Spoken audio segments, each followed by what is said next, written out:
দর্শক আসসালামু আলাইকুম। জানুয়ারি ২০ তারিখ ২০২৪ কানাডা থেকে প্রথম লাইভ এই বছরের। সবাইকে স্বাগত, সবাইকে শুভেচ্ছা, সবাইকে সালাম। সাথে আছেন এডমন্টন থেকে RCIC মৌলি তাসনুভা এবং নিউ ব্রান্সউইক থেকে ছোট ভাই, ছোট বোন রিয়া সাবিত্রী। তোমরা দুজন শুনতে পাও আমাকে, রাইট? পরিষ্কার, হ্যাঁ। আমরা শুরু করব। এক দর্শক ভাই একটি মন্তব্য করেছেন, এইটা দিয়ে আসলে শুরু করতে চাই।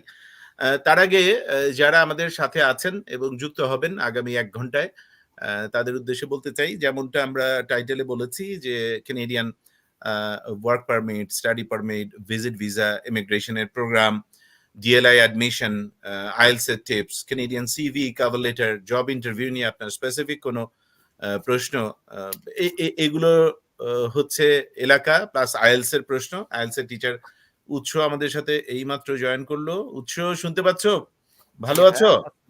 জি ভাই। ওয়ালাইকুম সালাম। হ্যাঁ, তো সুতরাং আমরা পুরো গ্রুপই আজকে আছি, শুধু রেহনুমা পারে নাই, আগের থেকে ওর একটা অনুষ্ঠান থাকাতে সে আজকে জয়েন করতে পারেনি।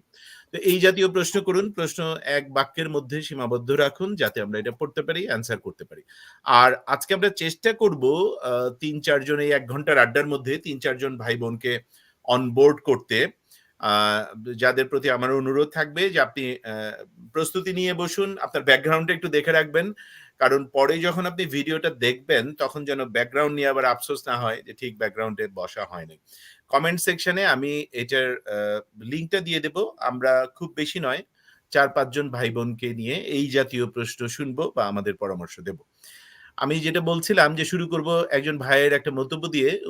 ওনার নাম হচ্ছে সুধাংশু দেবনাথ। উনি বলেছেন, আমি মাঝে মাঝে আপনার ভিডিও দেখি, আপনাদের প্রদত্ত তথ্য উপাত্ত এবং কথা বলার ধরন, আন্তরিকতা সত্যি অন্য সবার মতো আমাদের মুগ্ধ করে। অনেক ধন্যবাদ ভাই, এবং আপনাদের এই অনুপ্রেরণার ফলেই আসলে আমি আর মৌলি এই প্ল্যাটফর্ম ধরে রেখেছি। এই প্ল্যাটফর্মে এখন আমাদের সাথে আরো ছোট ভাই বোনেরা যুক্ত হয়েছেন। আজকে আমি একটা সকালবেলা একটা 30 সেকেন্ড বা 40 সেকেন্ডের রিল শেয়ার করেছি। এটা সিআইসির আজকের নিউজ, যেখানে বলা হচ্ছে যে কানাডায় আসার ক্ষেত্রে নিউ কামার যারা কানাডার সোশ্যাল প্ল্যাটফর্মে খোঁজ খবর নিয়ে আসে আগে থেকে, তাদের এইখানে এসে ভালো জবে, স্কিল ওয়ার্কে ল্যান্ড করতে তারা একটা অ্যাডভান্টেজ পায়। আজকের নিউজ এটা। আমি অনুরোধ করবো আপনারা সিআইসি দিকে এটা একটু ডিটেইলে পড়ে নেবেন। তাহলে এটা তো আসলে আপনি যখন কানাডার বিষয়ে খোঁজ খবর করে আসবেন, তখন এটা আপনাকে আসলে আগের থেকে প্রস্তুত করবে। এবং যাদের প্ল্যাটফর্ম গুলোতে সরকারের সাইট সহ কানাডা থেকে যে প্ল্যাটফর্ম গুলোতে আপনি ঢু মারলে বস্তুনিষ্ঠ, সৎ, ১০০% সৎ, বস্তুনিষ্ঠ তথ্য পাবেন, পরামর্শ পাবেন, আলহামদুলিল্লাহ সেই প্ল্যাটফর্মের একটা হচ্ছে আমাদের এই প্ল্যাটফর্ম। আমার একটা মাত্র ফেসবুক পেজ, যেখানে ৩,২০,০০০-এর উপর ভাই বোন যুক্ত আছেন, জিয়া হাসান কানাডা। ইতিমধ্যে বেশ কিছু ফেক পেজ হয়েছে, এগুলোর সম্পর্কে সতর্ক থাকবেন। কাজীর, টরন্টোর ছোট ভাই কাজীরও এরকম বেশ কিছু ফেক পেজ হয়েছে। একটা পেজে অথেন্টিসিটি জানার জন্য সেই পেজের আসলে পেজের সোর্সটাই যাবেন, যে পেজটা কোথা থেকে পরিচালনা করছে। যে আমার নামে ফেক পেজ তৈরি করে বা ইউটিউব চ্যানেল ফেক তৈরি করে, আপনারা তো নিচে তাকালেই টের পেয়ে যাবেন যে এইটার সোর্সটা কি। চ্যানেলটা কি জিয়া হাসান থেকে এসছে, পেজটা কি জিয়া হাসান কানাডার অরিজিনাল পেজ। আর আমি বারবার বলি যে ৩ লাখের উপরে ভাই বোন যুক্ত আছেন, এটাই আমাদের একমাত্র পেজ। তো যার ফলে আমি মনে করি যে এই সচেতনতাটুকু কাজে লাগালেই আপনারা ফেক পেজ এবং একই সাথে প্রতারক মুক্ত থাকবেন। বলি চলো শুরু করি। শিওর। আসসালামু আলাইকুম সবাইকে। হ্যাঁ, ওয়ালাইকুম সালাম। তোমার কোনো প্রশ্ন এখান থেকে পিক করলে আমরা শুরু করে দেই মৌলি। প্রথম একটা কোয়েশ্চেন আমি দেখলাম, অপু ভাই জানতে চেয়েছেন যে ১ বছরের মাস্টার্সের কস্ট কেমন হয় এবং জব অপরচুনিটি পাওয়া যায় কিনা। কস্ট কেমন হয় এইটা কিন্তু ডিপেন্ড করবে মাস্টার্সটা কোন ধরনের। রিয়া আরো ভালো বলতে পারবে, রিয়া ডিরেক্টলি অ্যাডমিশন নিয়ে কাজ করছে। সো ১ বছরের মাস্টার্সের কস্ট আমার ধারণা $২০,০০০ আশেপাশে হবে অন অ্যান এভারেজ। স্পেসিফিক বলা যাবে না, বিকজ স্পেসিফিকটা ডিপেন্ড করবে কোন কোর্স, কোন ধরনের সাবজেক্ট, কোন ইউনিভার্সিটি থেকে, কোন প্রভিন্স থেকে আপনি পড়াশোনা করছেন তার উপরে। আনুমানিক অন অ্যান এভারেজ $20,000 ধরে রাখতে পারেন। দ্বিতীয় অংশ সেটা হচ্ছে জব অপরচুনিটি পাওয়া যাবে কিনা। জব অপরচুনিটি অবশ্যই পাওয়া যাবে ইনশাল্লাহ। আপনার চেষ্টা আপনাকে করে যেতে হবে, আপনার প্রিপারেশন ঠিকঠাক মতো নিতে হবে, সিভি, কভার লেটার, নেটওয়ার্ক তৈরি করা ডিউরিং দ্য স্টাডি পিরিয়ড। আপনি যেই সময়টায় স্টাডি করছেন, ক্লাসে যাচ্ছেন আসছেন, এই সময়টাতে বিল্ড ইউর নেটওয়ার্ক। নেটওয়ার্ক ছাড়া পৃথিবীর যে কোনো জায়গাতেই জব পাওয়া কঠিন। So you have ample opportunity. যারা ইন্টারন্যাশনাল স্টুডেন্ট হিসেবে আসে তাদের কিন্তু 1 বছর 1.5 বছর যতদিনের কোর্স, এই সময়টার মধ্যে নেটওয়ার্ক বিল্ড করতে না পারলে পরবর্তীতে প্রবলেম হতে পারে। So build your network, build connections, আর স্টাইল, ফিল্ড নিয়ে একটু স্টাডি করবেন, কোন ফিল্ডে কাজের অপরচুনিটি কোন প্রভিন্সে কেমন। সো এগুলো সবকিছু মিলিয়ে আপনি যখন কাজ খুঁজবেন তখন ইনশাল্লাহ না পাওয়ার আমি কোনো কারণ দেখি না। আমি রিয়াকে একটু ইনভাইট করবো যে কস্ট নিয়ে ওর কোনো কমেন্ট আছে কিনা। Assalamu alaikum everybody. So আমার ধারণার ইসের মধ্যে I would say it really depends on কোন province তারা choose করে, because কয়েকটা province আছে there's PGD programs, master's programs that are less costly compared to provinces like Toronto or more popular provinces. So I would say PGD programs would be around I want to say 9 to, depends on 1 year or 2 year programs, so 1 to 20K, and maybe master's program would be 20K to 30K, around that, depending on which province you choose. So এটা একটা রেঞ্জের মধ্যে পড়ে, but যদি আপনি PGD program choose করেন in a province like Toronto, it would probably be more expensive. কিন্তু আমি নিউ ব্রান্সউইকের ধারণা নিয়ে বলছি যে it would be around that. The master's program would be a little bit more expensive than than PGD programs. Thank you. বলি আমি আসলে 3টা প্রশ্নের মধ্যে নিয়েছি, কিন্তু তৃতীয় প্রশ্নটা আর মনে করতে পারছি না। একটা হচ্ছে নুরুল ভাই প্রশ্ন করেছেন যে ভিজিট ভিসা এসে ওয়ার্ক পারমিট পাবো কিনা। হ্যাঁ পাবেন, যদি এসে আপনি এলএমআই অ্যাপ্রুভ একটা জব অফার নিজের যোগ্যতায় পান, কাউকে চুপি চুপি টাকা পয়সা না দিয়ে, কারোর সাথে অবৈধ অনৈতিক লেনদেনে না গিয়ে, নিজের যোগ্যতা দক্ষতা দিয়ে যদি একটি জব অফার এখানে পান, যেটা খুবই সম্ভব, যদি আপনি স্কিল সেট নিয়ে কানাডায় আসেন তাহলে আপনি ওয়ার্ক পারমিট পাবেন। এবং সেই ওয়ার্ক পারমিটে এটা টিআর ক্যাটাগরি 0, 1, 2, 3 ইত্যাদির মধ্যে থাকলে 12 মাস কাজ করে আপনি পরে পিআরশিপের জন্য আবেদনে এলিজিবল হয়ে যাবেন। একই জাতীয় প্রশ্ন শাকিল ভাই করেছেন যে উনার ওয়াইফ স্টাডি পারমিটে আসলে উনি এসে পরে ওয়ার্ক পারমিট পেয়ে পিআর হতে পারবেন কিনা। একই প্রক্রিয়া, আপনি ওয়াইফ স্টাডি পারমিটে আসলে আপনি ওপেন ওয়ার্ক পারমিটে আসবেন এবং এসে আপনার যোগ্যতা দিয়ে এটি এখানে কাজকাম পাবেন। কিন্তু সেই কাজকামটি যেন পিআর কোয়ালিফাই করার মতো, মানে ওই ক্যাটাগরি হয়, তাহলে আপনি পিআর এর জন্য পরে আবেদন করবেন, হয়ে যাবেন। প্রক্রিয়াটা একদম সহজ, লাগবে হচ্ছে স্কিল সেট, লাগবে হচ্ছে এই জায়গাটাতে বোঝা। ওকে, আমি একটু জানিয়ে রাখি, আমি এখানে এই যে আমাদের যে এখানে কমেন্টের সেকশনটা, সেখানে দেখুন আমি লিঙ্কটা দিচ্ছি। অলরেডি 2 জন আমাদের সাথে জয়েন করেছেন। যারা জয়েন করেছেন তারা পেছনের ব্যাকগ্রাউন্ডটা ঠিক রাখবেন, ঠিক প্রস্তুতি নিয়ে বসুন, আর ক্যামেরা অন রাখবেন। ক্যামেরা অফ থাকলে আমরা কাউকে ইনভাইট করব না। হ্যাঁ মৌলি, এই ফাঁকে একটু প্রশ্ন।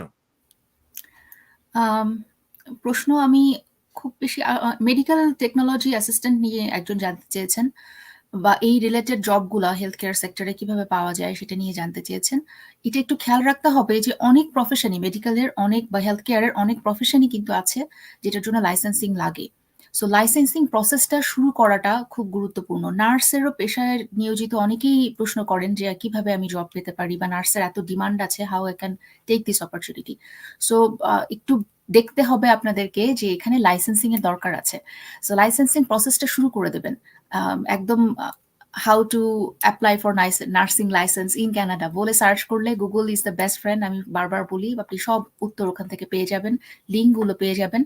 সো লাইসেন্সিং প্রসেসটা স্টার্ট করেন। এটার জন্য যেই প্রয়োজনীয় একাডেমিক ব্যাকগ্রাউন্ড, যেই প্রয়োজনীয় ল্যাঙ্গুয়েজের ব্যাকগ্রাউন্ড থাকা দরকার, সেগুলোর প্রিপারেশন যদি থাকে, লাইসেন্সিং প্রক্রিয়া শেষ হয়ে গেলে তারপর আপনারা জব খুঁজবেন। কোনো কোনো জায়গায় আছে লাইসেন্সিং প্রক্রিয়াটা শুরু করি, অর্থাৎ এনরোল করেই জবের জন্য সার্চ করা যায়, প্রভিন্সিয়াল নমিনির জন্য অ্যাপ্লাই করা যায়। সো সেগুলো মাথায় রাখবেন। আর কিছু অকুপেশন আছে যেমন ল্যাবরেটরি টেকনিশিয়ান, অ্যাসিস্ট্যান্ট, এরকম অকুপেশনগুলোতে লাইসেন্সের দরকার হয় না। সো এগুলোতে তো আপনারা এমনিতেই অ্যাপ্লিকেশন করতে পারেন জবের জন্য, পাশাপাশি পিএনপির জন্য এলিজিবল ক্ষেত্রে। ওকে, বলি একজনকে আমরা নেই, প্রত্যেককে আমরা ইউজুয়ালি 2 মিনিটের জন্য নেব, আর পরে আবার 1, 2, 3টা প্রশ্ন নিয়ে তারপরে আবার এখানে ফেরত আসবো।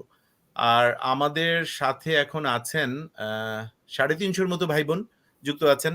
কে কোথা থেকে যুক্ত আছেন একটু কমেন্ট সেকশনে লিখবেন। আর আলোচনাগুলো আপনার যদি মনে হয় উপকারী তাহলে আপনার সোশ্যাল প্ল্যাটফর্মে শেয়ার করবেন। সামিউল আলিম ভাইকে আমি এখন অনবোর্ড করব। ভাই সামিউল আলিম, আসসালামু হ্যাঁ, আলাইকুম। ওয়ালাইকুম সালাম ভাই, আপনি কোথা থেকে বলছেন?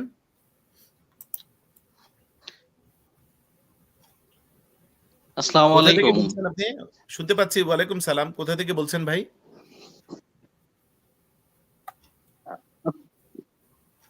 আসসালামু আলাইকুম ভাই, আমি বাংলাদেশ থেকে বলছিলাম।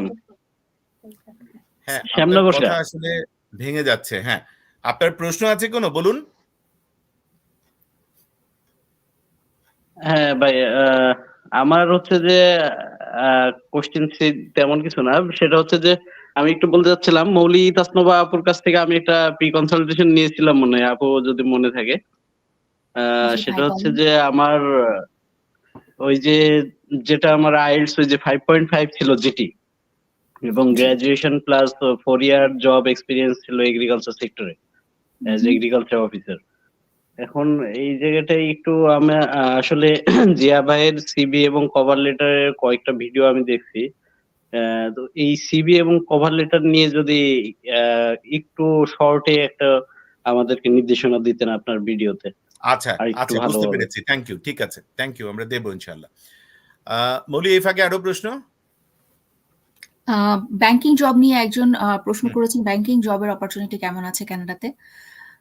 সব এটা আমি কোশ্চেনটা নিয়েছি টু এক্সপ্লেইন যে সব জবেরই সম্ভাবনা আছে। নেহায়েত স্পেসিফিক কিছু একটা সেক্টরে হয়তো থাকবে না, কিন্তু প্রত্যেকটা জবেরই আপনি যখন জব ব্যাংকে অ্যাডভার্টাইজমেন্ট গুলো দেখবেন, আপনারা দেখবেন যে স্পেসিফিক কোয়ালিফিকেশনের কথা লেখা থাকে, স্পেসিফিক রিকোয়ারমেন্টের কথা লেখা থাকে। এগুলো যদি আপনি মিট করেন, অবশ্যই আপনি জবের জন্য চেষ্টা করবেন, অ্যাপ্লিকেশন করবেন। এটা যদি আপনার কোয়েশ্চেন হয়ে থাকে যে আপনি বাংলাদেশে বা কানাডার বাইরে বসে আছেন, জব সার্চ আছে কিনা, জব সার্চ করতে পারবেন কিনা ব্যাংকিং প্রফেশনে।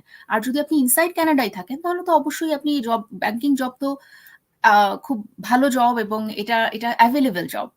অনেক ব্যাংক আছে কানাডায়। কানাডা ব্যাংকে আমাদের পরিচিত, আমাদের ব্যাংকেই জিয়া হয়তো মনে আছে যে একজন আমরা দেখেছি যিনি মাস ৩ আগে বোধহয় কানাডাতে ল্যান্ড করেছেন ইমিগ্রেন্ট হিসেবে, এবং তারপরে কানাডায় একটা খুব ভালো পজিশনে ব্যাংকিং জব পেয়েছেন।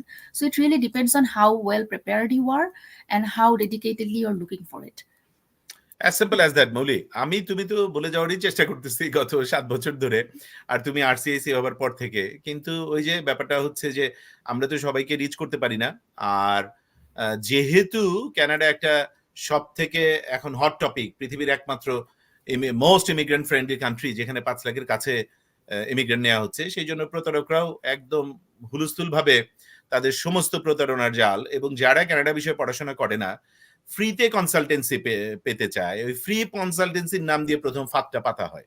ফ্রি কনসালটেন্সির নামে তারপরে বলা হয় আমাদের কাছে জব অফার আছে, আর তারপরে শুরু হয়। তো এই অংশ আলটিমেটলি প্রতারিত হবে, এটা ধরেই নেওয়া যায়। আল্লাহ মাফ করুন, আমাদের মধ্যে যেন এই বোধ বুদ্ধি তৈরি হয়। যারা কানাডার জন্য এই একই জাতীয় প্রশ্ন আপনারা যদি একটু কমেন্টে দেখেন যে আমার কি হবে, এই জাতীয় জবের কি অবস্থা, সব জবেরই এখানে ভালো অবস্থা ভাই। আপনি কানাডা একটা ইন্টারন্যাশনাল জব মার্কেট, সেই ইন্টারন্যাশনাল জব মার্কেটের জন্য কমপ্লাই করতে এখানকার রিকোয়ারমেন্টের সাথে আপনি নিজের স্কিল সেটটাকে তৈরি করুন, এবং এটা তাড়াহুড়া করবেন না। এটার জন্য যেটুকু সময় দরকার সেটুকু সময় আল্লাহর ওয়াস্তে নিজেকে বরাদ্দ করুন, স্কিল সেটটা তৈরি করুন, ভাষাগত দক্ষতা তৈরি করুন, আপনার পাশাপাশি প্রফেশনাল স্কিলসটাকে ইকুইপ করুন, এবং কমপ্লাই করুন, ইসিএ করান, আইএলটিএস দেন, ঘরে বসে জবের চেষ্টা করুন, ঘরে বসে অন্যান্য যে প্রোগ্রামে আপনি কোয়ালিফাই করতে পারেন সেটা করুন। এই সারা দুনিয়া থেকে যারা সাকসেসফুলি আসে তারা এইভাবে আসে। কেউ টাকা পয়সার চক্করে যায় না, আর চুপি চুপি আমাকে অনেকে লেখে ইনবক্সে আসেন। আরে ভাই, আমার সাথে তো কোনো ইনবক্স নাই। এই ইনবক্সে আসা যারা প্রশ্ন করে তারা একেবারে ইন দ্য ফার্স্ট প্লেস তাদের মনের মধ্যে ধান্দাবাজি, আসলে তারা 2 নাম্বারই চিন্তা নিয়ে থাকে। বারবার আমি বলে যাচ্ছি যে আমি কোনো ইমিগ্রেশন কনসালটেন্ট না। অফকোর্স আমার ওয়াইফ মৌলি তাসনুভা ইমিগ্রেশন কনসালটেন্ট। সুতরাং আপনারা কোনো আরসিআইসির সহায়তা নিতে হলে আপনারা মৌলির সাথে যোগাযোগ করেন। আর আমি অনেকবার বলি যে এখন তো 30, 40, 50 জন হয়তো বাংলাদেশি কানাডিয়ান আরসিআইসি আছে, কিন্তু মনে রেখেন আরসিআইসির আপনারা জব অফার পাইয়ে দিতে পারবে না। আরসিআইসির মানুষ, কোন আরসিআইসি যদি জব অফারের সাথে সম্পৃক্ত থাকে, টাকা পয়সার লেনদেনে যুক্ত থাকে, তাহলে সে একেবারে পুরোপুরি অবৈধ অনৈতিক কাজ করছে। আমি মনে করি এবং বিশ্বাস করি আরসিআইসিরা সেটা করবে না। আরসিআইসিরা আপনার জন্য কি করবে? আপনার ইনিশিয়াল কনসালটেশন সেশনে বসে আপনার জন্য কানাডার কোন প্রোগ্রাম বেস্ট ফিট সেটা ফিগার আউট করবে, সেটার অ্যাকশন প্ল্যান আপনাকে সুন্দর করে বুঝিয়ে দেবে। Accordingly you take your own time, you come up with the full preparation. And the second thing is, আপনার হয়ে, on behalf of you being your representative, they will be submitting the application to the Canadian government যে প্রোগ্রামে আপনি আবেদন করছেন। এর বাইরে কিন্তু তারা আপনার জন্য কিছু করতে পারবে না। কিন্তু এটাও আবার বিরাট পাওয়া, বিরাট হেল্প, যাদের জন্য এটার হেল্প দরকার আছে তাদের বেলাতে বলছি। রাইট, আমি আরেকজনকে নিচ্ছি, শেখ ইউসুফ ভাই। আসসালামু আলাইকুম। জি, ওয়ালাইকুম সালাম ভাই। শেখ ইউসুফ কেমন আছেন? কোথা থেকে বলছেন ভাই? জি, আছি আলহামদুলিল্লাহ ভালো। আমি টাঙ্গাইল মির্জাপুর থেকে বলছিলাম। জি, আপনার প্রশ্নটা বলুন ভাই। জি ভাইয়া, আমি আসলে ভিজিট ভিসায় কানাডাতে আসতে চাচ্ছিলাম শুধু বেড়ানোর জন্যই। আমার ইয়ারলি একটা ভ্যাকেশন থাকে। হ্যাঁ, হ্যাঁ। তো সেই ক্ষেত্রে আমি কি নিজে এপ্লাই করলে ভালো হবে না কোনো এজেন্সির মাধ্যমে করলে সেটা ভালো হয়? নিজে করলে দুইটাই যে ভালো। একটা ভুল আপনি যদি নিজে এপ্লাই করে বোঝেন আবেদনের দুটা তো উন্মুক্ত। আপনার কোনো এজেন্সি মানে কি? মানে কোনো একজন আরসিআইসি দিয়ে। এই এজেন্ট জি, তো জি। আর আপনার অন বিহাফ ধরেন ঢাকা শহরে বা চিটং এ গিয়ে একজন এজেন্টের মাধ্যমে এপ্লাই করলেন। সে কি কানাডা গভর্নমেন্টকে বলতে পারবে সে আপনার প্রতিনিধি? বলতে পারবে? বলতে না, পারবে না, না। না। কিন্তু কানাডার এই যে মৌলি আমার আপু হয়েছে। যখন আমাকেই আপনার করতে হয়ে হবে। আবেদন করবে তখন মৌলি আপু আলাদা করে কানাডা গভর্নমেন্টকে একটা লেটারও জুড়ে দেবে আপনার প্রতিনিধি হিসেবে। কারণ মৌলিয়াপুর এই সেবাটি দেওয়ার জন্য কানাডা গভর্নমেন্ট তাকে লাইসেন্স দিয়েছে, তাই না? কিন্তু এর মানে এই না যে আরসিএসি দিয়েই করতে হবে। আপনি যদি পুরো প্রক্রিয়া নিজে বোঝেন, সবকিছু ভালো করে বোঝেন, সবকিছুর আপনার এই বিষয়ে দক্ষতা জ্ঞান ঠিক থাকে, তাহলে আপনি আবেদন করবেন। আমি সবসময় এটা বলি। আর যদি ওখানে 2% 5% দ্বিধা থাকে, তাহলে অবশ্যই একজন আরসিএসি সহায়তা নেবেন। এবং সেই সহায়তা নিতেও আপনি দুইটা ধাপে নিতে পারেন। প্রথমে একজন আরসিএসির সাথে বসে যান, বসে তাকে কনসালটেশন সেশনে বলুন, আপু বা ভাইয়া আমি ভিজিট ভিসা আবেদন করে আসতে চাই, আমার কি কি জাতীয় ডকুমেন্ট চেকলিস্ট আমি কেমনে সাজাবো, আমার এই হচ্ছে হাল হকিকাত, আমার এই অবস্থা, আমার এই জায়গাটা কোন জায়গাটায় ঘাটতি আছে, আপনি একটু তো এই ঘাটতিগুলো পূরণ করে তাড়াহুড়া করেন না ভাই। এই পূরণ করে না, এটার না, জন্য 6 তাড়াহুড়া মাস নাই। সময় লাগলে 3 মাস সময় লাগলে সেটা পূরণ করে নিজে আবেদন করুন। কিন্তু পূরণ করার পরেও যদি আপনার মনে হয় যে আবেদনপত্র জমা দানের ক্ষেত্রে লেখালেখি কেমনে সাজাবো, কি করবো, ওই জায়গাটা স্টিল আমার একটুখানি দ্বিধা রয়ে যাচ্ছে, তাহলে আরসিএসি টা তো আছেই। আশা করি আপনার প্রশ্নের উত্তর পেয়েছেন ভাই। অনেক দোয়া আপনার জন্য। এমনই পরের প্রশ্ন। জি, পরের প্রশ্ন নিচ্ছি শাকিল ইসলাম ভাইয়ের কাছ থেকে। উনি জানতে চেয়েছেন, ওয়াইফ যদি স্টাডি পারমিটে আসে, ওনার ওয়াইফ আসছেন এবং উনি যদি ওয়ার্ক পারমিটে থাকেন, তাহলে পিআর পেতে কতদিন লাগবে? সো এটা ডিপেন্ড করে, দুইভাবে হতে পারে। একটা হচ্ছে যে আপনি যখন ওয়ার্ক পারমিট, আপনি ওপেন ওয়ার্ক পারমিটে স্পাউস হিসেবে যে আসছেন, আপনার যদি কাজের এক্সপিরিয়েন্স 1 বছর এখানে হয়ে যায়, তাহলে সিইসি ক্লাসের আন্ডারে আপনি সেই এক্সপিরিয়েন্স দেখিয়ে অ্যাপ্লিকেশন করতে পারেন মেইন অ্যাপ্লিকেন্ট হিসেবে। তো তাতে কিছুটা সময় বাঁচে যদি আপনি নিজেই এলিজিবল হন এবং অ্যাপ্লিকেশন করতে পারেন পিআর এর জন্য। কিন্তু যদি ওয়াইফের জন্য ওয়েট করতে হয়, তাহলে ওয়াইফও করতে পারবে, কিন্তু একটু সময় লাগবে। ওয়াইফের আগে স্টাডি পারমিটের আন্ডারে যে উনি পড়াশোনা করছেন, সেই পড়াশোনাটা শেষ করতে হবে। তারপরে পিজিডাব্লিউপি থাকা অবস্থায় কাজ করতে হবে। কাজের এক্সপিরিয়েন্স হয়ে গেলে তারপরে উনি পিআর এর আবেদন করতে পারবেন। মনে রাখবেন, এই যে আমি টাইমলাইনটা বলছি, এটা জেনারেলাইজড। প্রভিন্সিয়াল স্পেসিফিক টাইমলাইন জানতে, স্পেসিফিক কোন প্রভিন্সে আছেন সেটা প্রভিন্সের পিএনপি প্রোগ্রামগুলো ভ্যারি করে। কোনো কোনো প্রভিন্স আছে যেখানে ইমিডিয়েটলি পড়াশোনা শেষ করার পরপরই আবেদন করা যায়। কোনো প্রভিন্সে আছে 6 মাস আগে এক্সপিরিয়েন্স নিতে হয়, তারপরে করা যায়। কোনো কোনো প্রভিন্স আছে 1 বছরের এক্সপিরিয়েন্স নিয়ে তারপরে করতে হয়। সো এটা ডিপেন্ড করে। আমি একটা জেনারেলাইজড আইডিয়া দিলাম। আমি কি পরের প্রশ্নে যাব নাকি তুমি কাউকে এখন অনবোর্ড করবা? হ্যাঁ, একটা প্রশ্ন বলি, এটা তোমার সাথে সম্পৃক্ত। সাজ্জাদ হোসেন সজীব ভাই জানতে চেয়েছেন, নরমাল কনসালটেন্ট আর আরসিএসি কনসালটেন্টের মধ্যে ডিফারেন্সটা কি ভাইয়া? ভাই, নরমাল কনসালটেন্ট তো কানাডা গভর্নমেন্টের কাছে স্বীকৃত কোনো কনসালটেন্ট না। ধরেন বাংলাদেশে বড় শহরগুলোতে কেউ দোকান খুলে বসে বললো বা একটা সোশ্যাল প্ল্যাটফর্ম করে বললো যে সে কনসালটেন্ট, সে তো কনসালটেন্ট না। আরসিআইসির পুরো ইলাবোরেটেড ফর্মটা কি? Regulated Canadian immigration consultant. এর মানে কি? মানে হচ্ছে এই প্রফেশনের যারা প্রফেশনাল তারা কানাডা গভর্নমেন্টের দ্বারা রেগুলেটেড। মৌলি তাসনুভা কানাডা গভর্নমেন্টের দ্বারা রেগুলেটেড। এখানকার একজন ডাক্তারের মতো, এখানকার একজন লয়ারের মতো। মানে হলো এই আপনারা যারা মৌলি তাসনুভার সাথে ইনিশিয়াল কনসালটেশন সেশন ওয়েবসাইটের মাধ্যমে বুকিং দেন, এই জিনিসটা আমি আগেও বলেছি, নতুনদের জন্য আবারও বলছি। আপনি বুকিং দেওয়া মাত্র আপনার ইন্টারন্যাশনাল ডেবিট কিংবা ক্রেডিট কার্ড থেকে তো একটা পেমেন্ট সাথে সাথে চলে যায়, তাই না? ইনিশিয়াল কনসালটেশন সেশনের যে সেবা মূল্যটা, কিন্তু সেটা মৌলি তাসনুভার সাথে সাথে পায় না। হয়তো মৌলি আপনার সাথে 15 দিন পরে গিয়ে বসলো, ওই টাকাটা সরে গিয়ে, ওই ডলার অ্যামাউন্টটা সরে গিয়ে এটা ট্রাস্ট অ্যাকাউন্টে ঢুকে, কানাডায় ঢুকে ট্রাস্ট অ্যাকাউন্টে বসে থাকে। যতক্ষণ না আরসিআইসি আপনাকে সেবাটা প্রদান না করে, সেবা প্রদানের পরে আপনাকে একটা ইনভয়েস পাঠিয়ে তারপরে সেই টাকাটাকে ট্রাস্ট অ্যাকাউন্ট থেকে রিলিজ করে এমজিকের মানে তার নিজের আরসিআইসি নিজের অ্যাকাউন্টে নিয়ে আসে। এমজিক বলছি মৌলির কোম্পানির নামের জন্য। সুতরাং that is the beauty. RCIC আপনাকে সেবা না দিয়ে টাকা নিতে পারবে না। আরসিআইসির এগেনস্টে সে কোনো ভুল করলে বা আপনার প্রতি সে সেবা ঠিক মতো না দিলে আপনার অভিযোগ করার সুযোগ আছে, এবং সেটা কানাডা গভর্নমেন্টের কাছে।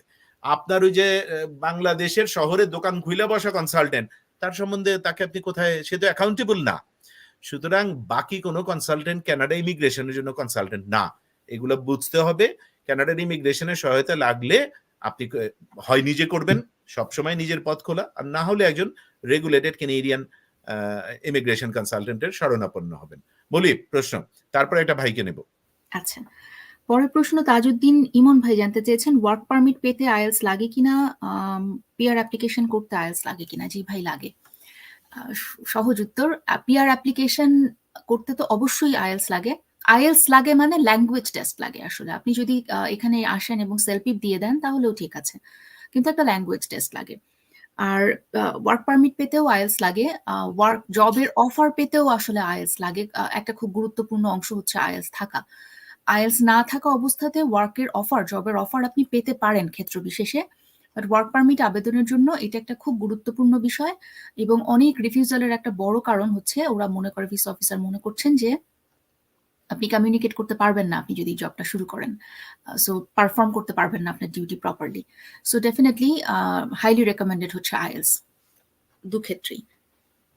পরের কোয়েশ্চেনে যাব। আর আমি এই প্রশ্নটা একটু বলে নেই, বলি সিভি কভার লেটার কি এক পেজে হতে হবে? হ্যাঁ ভাই, সিভিটা বেস্ট হচ্ছে 1 পেজ, কিন্তু সেকেন্ড বেস্ট হচ্ছে লেন্থটা হবে 2 পেজের মধ্যে, এবং সেইখানে আমাদের মূল ফোকাসটা থাকবে আপনার কোর কম্পিটেন্সিস, মানে আপনার সেলেবল স্কিলস গুলোকে আপনি উইন উইন সিচুয়েশনে আপনি একটা readily transferable skills for Canadian job market, এইটা আপনার ওই A4 সাইজের পেপারের মধ্যে দিয়ে রিফ্লেক্টেড হতে হবে। এটা যত মুন্সিয়ানার সাথে, যত ম্যাচিউরলি, কনফিডেন্টলি, কনভিনসিংলি আপনি এটাকে পোর্ট্রে করতে পারবেন, তত আসলে কেনেডিয়ান এমপ্লয়ারের আপনি চোখে পড়বেন। আর কভার লেটারটা মূলত আপনার ইমেল, কিন্তু কোনো কোনো ক্ষেত্রে কভার লেটারটা আলাদা করে অ্যাটাচমেন্ট ফাইলেও যেতে পারে, তখন আপনি পিডিএফ ফাইল বানিয়ে সাথে দিয়ে দেবেন। বলি বলো, এই প্রশ্নটা তুমি নিয়েছো? আমি নেই নাই এই প্রশ্ন। ও আচ্ছা, প্রবাবলি না। হ্যাঁ হ্যাঁ ঠিক আছে। আচ্ছা, আমি পরের প্রশ্নে যাচ্ছি। মোহাম্মদ আব্দুর রহিম ভাই জানতে চেয়েছেন শেফ ক্যারিয়ারে উনি যদি ডেভেলপ করতে চান কানাডাতে, দাড়ি কোনো প্রবলেম হবে কিনা। না ভাই, দাড়ি কোনো প্রবলেম হবে না। এটা আপনার চয়েস, যার যার পার্সোনাল চয়েস, সে দাড়ি রাখবে কি রাখবে না। সো এটা কোনো প্রবলেম হবে না, কোনো ক্যারিয়ারই প্রবলেম হবে না। আমি প্রশ্ন যাব আবার নাকি থামবো? হ্যাঁ, আমরা একটা ভাইকে একটু অনবোর্ড করি আবার 2 মিনিটের জন্য। বলি Sure. শান্তা রঞ্জন ভাইকে আমরা অনবোর্ড করছি। জি, আসসালামু জি আলাইকুম, ভাই। ধন্যবাদ সবাইকে। জি, ওয়ালাইকুম আমাকে সালাম। কোথা থেকে বলছেন ভাই? জি, আমি সংযুক্ত আরব আমিরাতের আজমান শহর থেকে বলছি। বাহ, জি বলুন। জি, আমি আসলে খুব রিসেন্টলি আমি দুটো ব্যাপার বলবো। প্রথম ব্যাপার হচ্ছে যে এখানে কনসালটেন্সি ফার্মের একটা মানে যে বিষয়গুলো আমি সরাসরি প্রত্যক্ষ করছি, আমি যেখানে একটা কোম্পানিতে জব করছি, আর একটা ব্যাপার হচ্ছে আমি নিজের জানার ব্যাপারে। তো প্রথম আমি নিজের জানার ব্যাপারে সেটা বলতে চাচ্ছি যে আমি আসলে 2015 থেকে এখন পর্যন্ত বিভিন্ন পজিশনে বিভিন্ন কোম্পানির সাথে কাজ করেছি, এবং অনেক ভালো ভালো পজিশনে আমি কি বলে অফিস অ্যাসিস্ট্যান্ট থেকে অ্যাডমিনিস্ট্রেশন রোল গুলো প্লে করে আসছি। তখন আমি আসলে কনফিউজ যে আমি কোন এনওসিতে বা কোন ক্যাটাগরিতে জবের জন্য অ্যাপ্লাই করব, এই একটা ব্যাপার। আর আমার আইএলটিএস এর মানে আমি আইএলটিএস টেস্ট দিই নাই, কিন্তু আমি ইংরেজিতে কনভারসেশনাল করতে পারবো যে কোনো ইন্টারভিউ। আর এখন পর্যন্ত আমি যত জায়গায় ইউইতে জব করেছি বা ইন্টারভিউতে অ্যাটেন্ড করেছি, সবাই আসলে আমার ভাষাগত দক্ষতার জন্য কেউ আমাকে বাদ দিতে পারে না, বরং আমি আমার কমিউনিকেশন দক্ষতা দিয়ে অনেক জায়গাতে নিজের জবটা সিকিউর করেছি। এখন আমি আসলে বলতে চাচ্ছি যে ভিজিট ভিসা ছাড়া বা আমি 2019 থেকে কিন্তু অনেক জায়গায় অ্যাপ্লাই করছি। শুরুতে দেখতাম যে আমার অনেক কিছু ভুল আছে, আমি যেমন গ্রামাটিক্যাল মিস্টেক ছিল অথবা অনেক রকমের ভুল ছিল, সোজা কথা আমি সঠিকভাবে অ্যাপ্লাই করতে পারিনি। কিন্তু বর্তমানে আমি এআই এর মাধ্যমে বা প্রেজেন্ট টুলের মাধ্যমে অনেকভাবে কারেক্ট করে অ্যাপ্লাই করে যাচ্ছি, কিন্তু আমি আসলে বুঝতে পারছি না বা একটা প্রপার গাইডলাইন নেই যে আমি কিভাবে আবেদন করবো। সেটার জন্য অবশ্যই আমি RCIC ভাই, হুম আমি একটু বলি। প্রথম কথা হচ্ছে আপনি আমাদের প্ল্যাটফর্মের সাথে আছেন। জি জি, আমি অনেকদিন থেকে আপনাদের প্ল্যাটফর্ম অনেকদিন ধরে যদি আপনি থেকে থাকেন, তাহলে আইএলটিএস ছাড়া ইংরেজি ভাষার দক্ষতার প্রমাণপত্র ছাড়া কানাডায় কোনো জব অফার কিংবা কোনো ইমিগ্রেশন প্রোগ্রামে আপনি কোয়ালিফাই করবেন না। এই কথাটা তো আমি আর মৌলি মিলে কয়েকশো বার বলেছি। এটা আপনি কেমনে মিস করে গেলেন? মানে এই প্রশ্নটি যে এখন না করছেন না আমি যে আমার ইংলিশ ইজ খুব আপ টু ভালো দ্য মার্ক, আমি খুব ভালো করে জানি যে আইএলটিএস ছাড়া আসলে হয় না, কিন্তু ভালো অনেক করে জায়গায় জানলে দেখেছি আর যে এই প্রশ্ন কেন করছেন ভাই? এটার কোনো মানে এক্সাম্পশন আছে কিনা সেটা জানতে চান? এক্সাম্পশন নাই। আপনাকে এই পরীক্ষা দিয়ে আসতে হবে, আইএলটিএস এর প্রিপারেশন নিয়ে ফেলেন। ইংরেজি ভালো, তারপরে একটা আইএলটিএস এর জন্য কেন বসে আছেন? কেন এই দেরিটা করছেন? আইএলটিএস দিয়ে ফেলেন।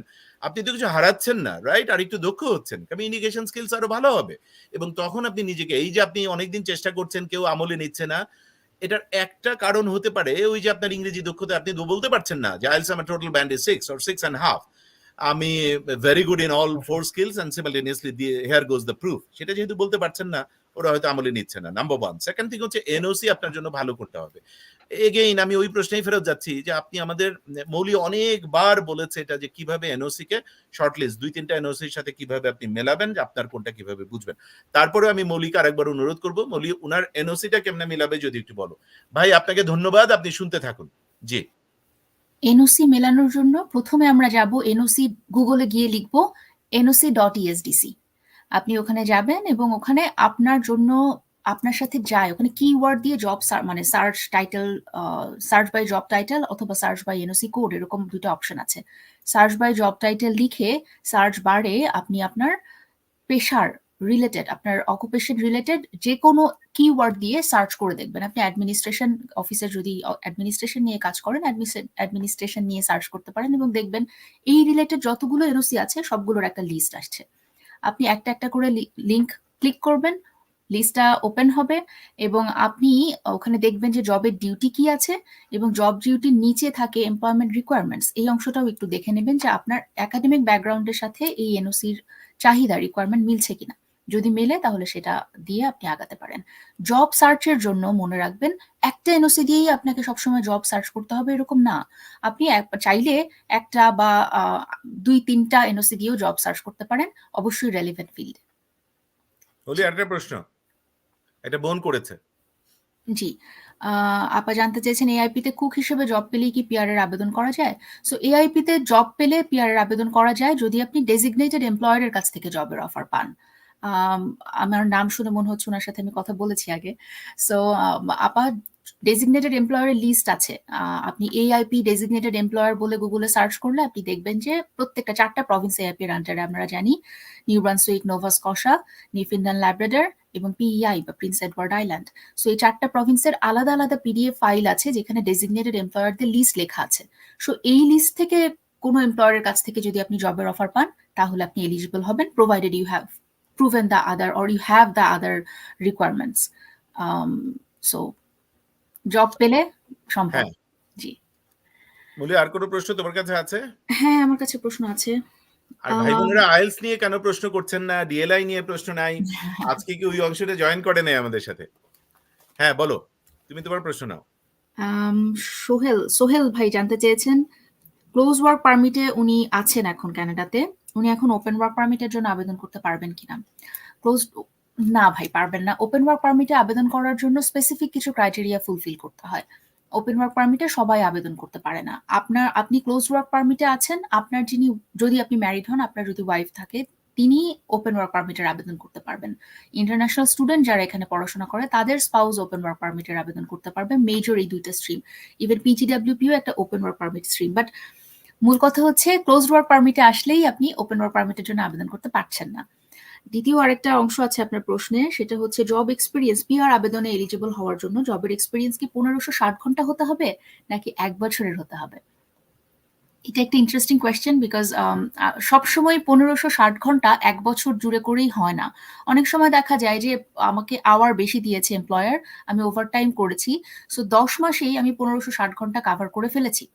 সো এতে আমি 1560 ঘন্টা কাভার করে ফেললেও আমি আসলে এলিজিবল হই না, বিকজ বোথ মিট করতে হয়। 1560 ঘন্টাও হতে হবে, 12 মাস 1 বছর সময়ও পার করতে হবে, তারপরে গিয়ে আপনি এটাকে 1 বছরের এক্সপিরিয়েন্স হিসেবে কাউন্ট করতে পারবেন।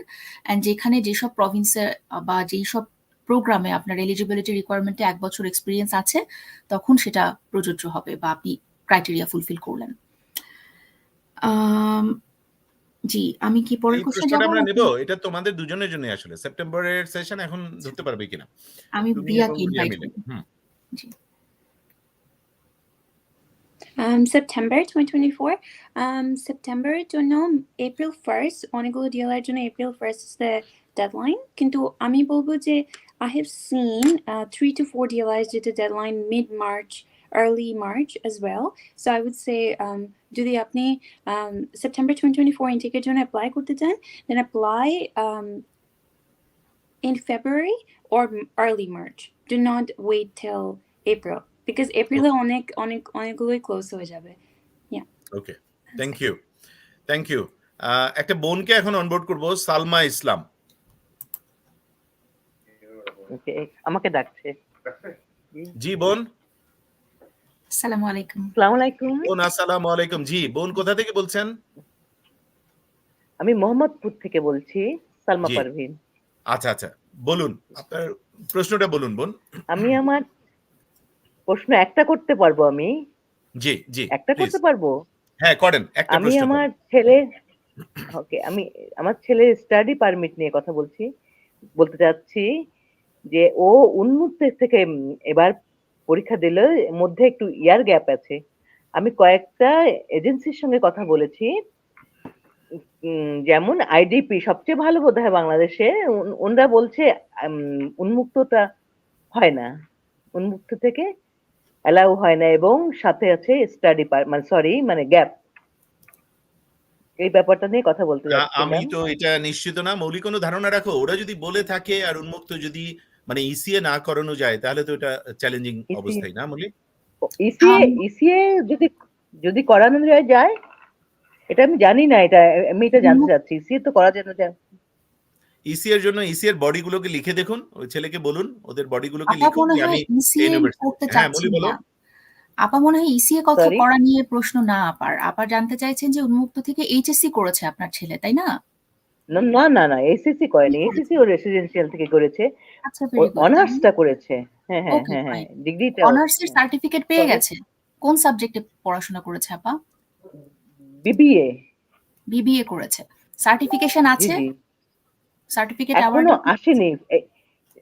আসবে, অতি শীঘ্রই আসবে, ফেব্রুয়ারিতে আসবে। আচ্ছা, অনার্স পরীক্ষা দিয়েছে, এটা অনার্স হয়ে গিয়েছে। জি। সো কয়েকটা সার্টিফিকেট কোশ্চেন আসবে। ছিল, এটা আপনার সরি, আমার কোশ্চেনটা ছিল, এটা একটা ইয়ার গ্যাপ আছে কয়েক বছর, আর যে আমার লিকুইড মানি যেটা প্রপার্টি আছে, কিন্তু লিকুইড মানি তো প্রচুর নেই, প্ল্যান্টি নেই, জি, প্রচুর নেই। লিকুইড মানির অংশটা আমরা পরে আসি। আমরা আগে এই জি জায়গাটা জি চেষ্টা করি কথা বলার যে এলিজিবল হবে কিনা অ্যাপ্লাই করার জন্য। এখন জি জি বিবিএ জি জি করা যদি হয়ে থাকে তাহলে উনি অ্যাডমিশনের জন্য চেষ্টা করবেন। অ্যাডমিশনের চেষ্টাটা আসলে ডিরেক্ট কমিউনিকেশন করলে সবচাইতে ভালো হয়। বিকজ ইউ নেভার নো যে কোন ইউনিভার্সিটির কোন রিকোয়ারমেন্ট। ব্যাচেলর বা একটা পোস্ট গ্রাজুয়েট ডিপ্লোমা এটা কিন্তু একটা কলেজ থেকেও করা যায়।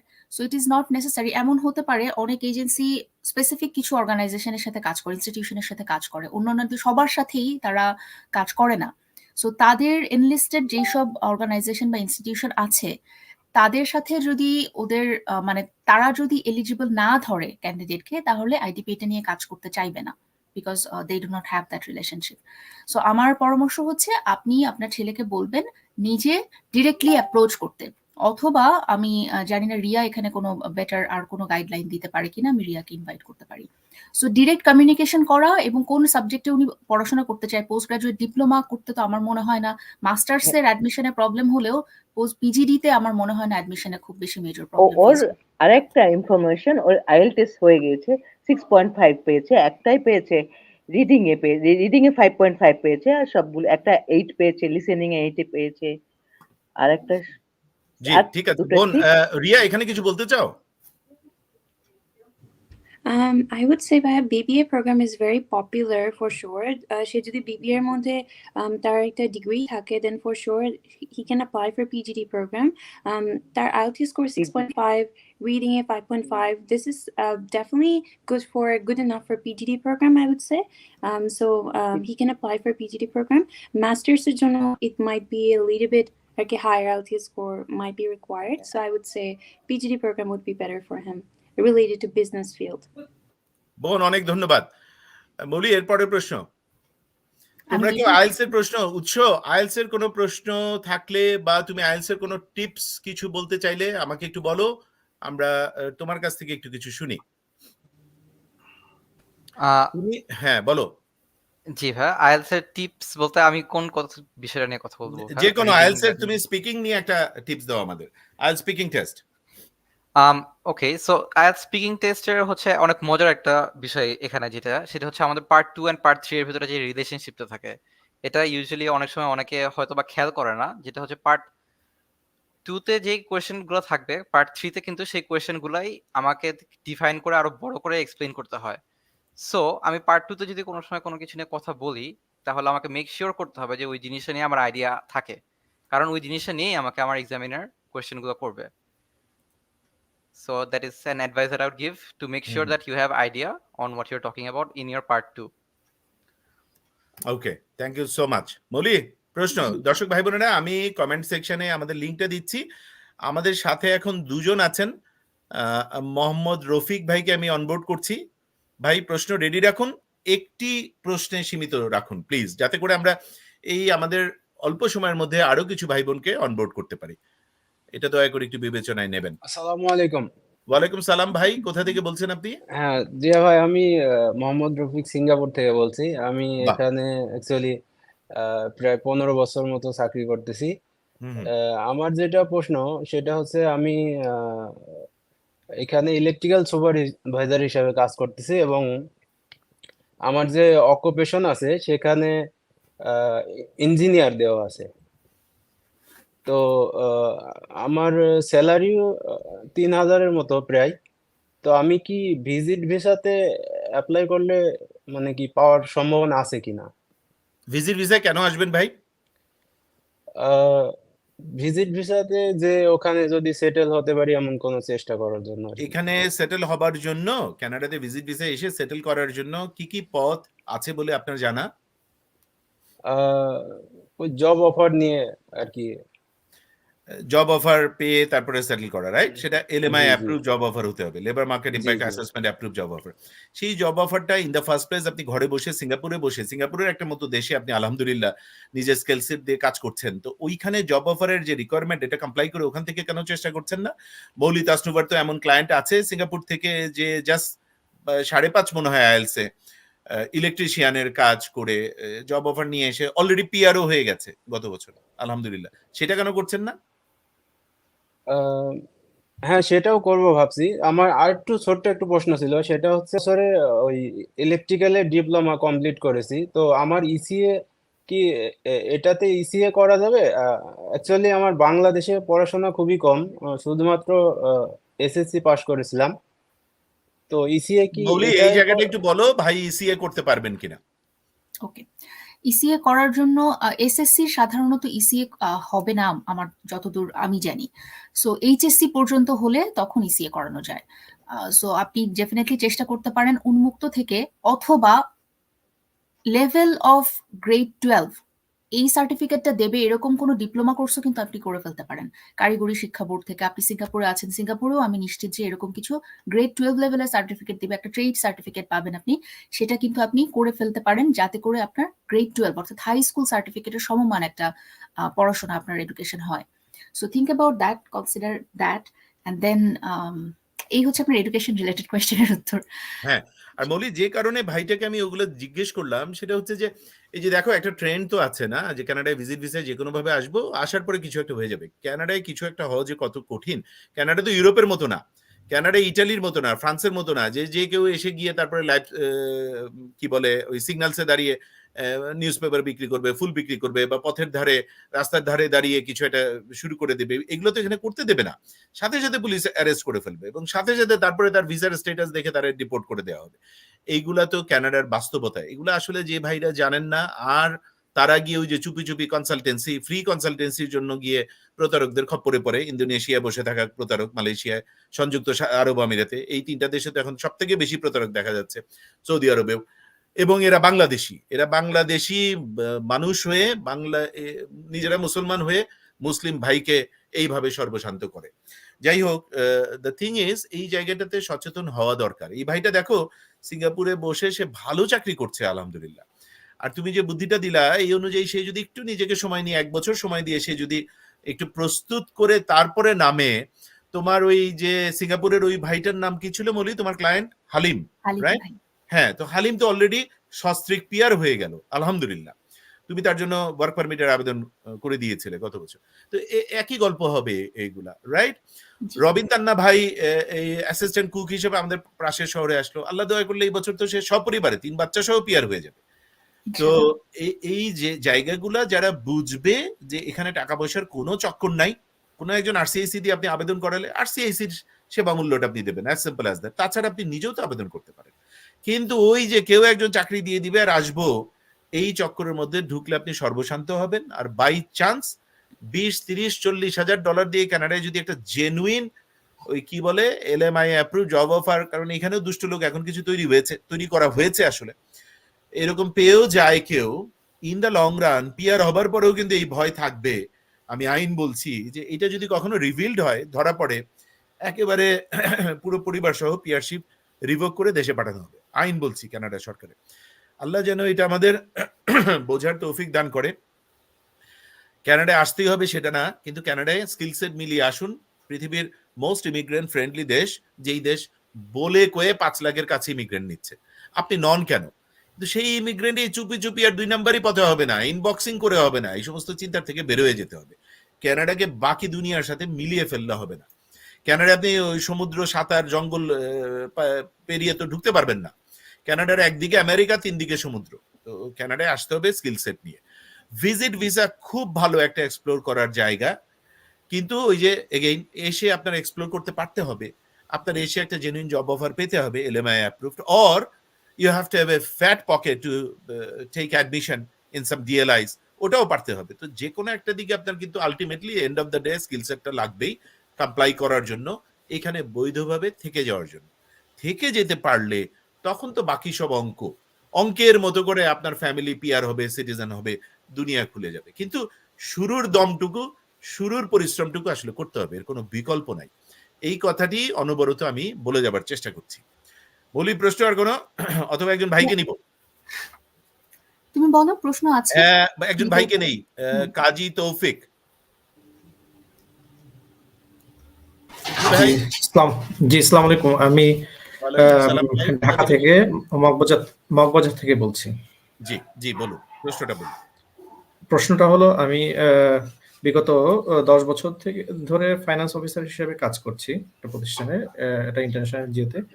তো আমি বলতে চাচ্ছি, আমি বিভিন্ন আপনার শুরু থেকে আপনার ভিডিওগুলো দেখি এবং আমি দেখেছি যে আমার এনওসিতে অ্যাকাউন্টিং টেকনিক্স অ্যান্ড বুককিপার যে ইয়াটা আছে ওটার সাথে আমার বেস্ট ম্যাচ করে। তো সেক্ষেত্রে আমি যখন অ্যাপ্লাই করব তখন আমার সিভিতে আমি কি ফাইন্যান্স অফিসার লিখবো, আমার এখানের যে জব ডেজিগনেশন আছে সেটা লিখবো, নাকি কানাডার সাথে যেটা মিলবে সেটা লিখবো? এটা একটা। ধন্যবাদ আপনার প্রশ্নের জন্য। কনসালটেন্ট থেকে শুনুন, আরসিআইসি থেকে শুনুন। মৌলি একটু বলো। আচ্ছা, সিভিতে আপনি কি লিখছেন এটা জব সার্চের জন্য প্রযোজ্য। ইমিগ্রেশনের এখানে কোনো রুল নাই। বেস্ট প্র্যাকটিস আমার মনে হয় সবসময়ই আপনার সিভিতে আপনি যেই পজিশনে কাজ করছেন সেই টাইটেলটাই রাখা ভালো। আপনি মেনশন করতে পারেন ইন দ্য টাইটেল, আপনার সিভির যে স্টেটমেন্ট, প্রথমেই টপ একটা স্টেটমেন্ট থাকে, সেখানে আপনি বলতে পারেন যে অ্যাকাউন্টিং টেকনিশিয়ান এন্ড বুককিপার হিসেবেই আপনি আপনার ক্যারিয়ার বিল্ড আপ করছেন এবং আপনার এক্সপিরিয়েন্স আছে। কিন্তু স্পেসিফিক অর্গানাইজেশনে আপনি যখন ডেট দিয়ে বলেন এই অফিসে আমি এই পজিশনে কাজ করছি, তখন সেই পজিশনটা আপনার এমপ্লয়মেন্ট লেটার, আপনার এক্সপিরিয়েন্স লেটার, সেগুলোর সাথে ম্যাচ করলেই ভালো হয়।